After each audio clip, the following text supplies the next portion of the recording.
السلام علیکم۔ بصرہ کے قاضی عبیداللہ بن حسن رحمۃ اللہ علیہ سے منقول ہے کہ میرے پاس ایک حسین و جمیل لونڈی تھی۔ اس کے حسن و جمال نے مجھے حیرت میں ڈال رکھا تھا۔ ایک رات وہ سو رہی تھی۔ جب رات گئے میری آنکھ کھلی تو اسے بستر پر نہ پا کر میں اسے ڈھونڈنے لگا تو دیکھا کہ وہ اپنے پروردگار عز و جل کی عبادت میں مشغول ہے۔ اس کی نورانی پیشانی اللہ سبحانہ و تعالیٰ کے بارگاہ میں سجدہ ریز تھی۔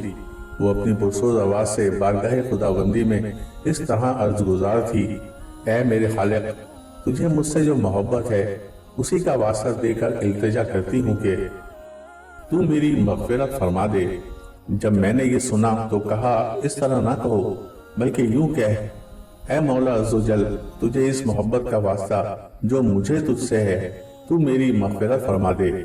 یہ سن کر وہ عابدہ و زاہدہ لونڈی جو حقیقت میں ملکہ بننے کے لائق تھی کہنے لگی: اے غافر شخص، اللہ عز و جل کو مجھ سے محبت ہے، اسی لیے تو اس کریم پروردگار عز و جل نے مجھے شرک کی اندھیری وادیوں سے نکال کر اسلام کے نور بار شہر میں داخل کیا۔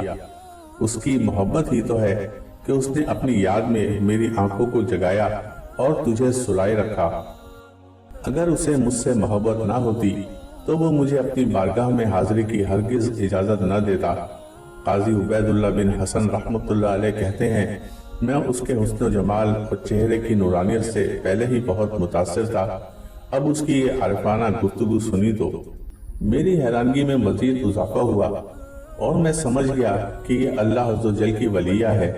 میں نے کہا، اے اللہ سبحانہ و تعالیٰ کی نیک بندی، جا تو اللہ سبحانہ و تعالیٰ کی رضا کے لیے آزاد ہے۔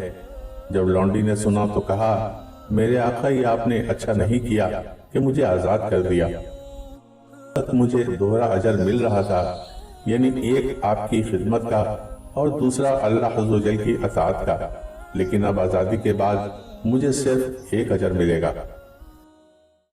دوستو، اگر آپ کو ویڈیوز پسند آتی ہیں تو لائک، شیئر اور سبسکرائب کریں، کمنٹ بھی ضرور کریں۔ بہت شکریہ۔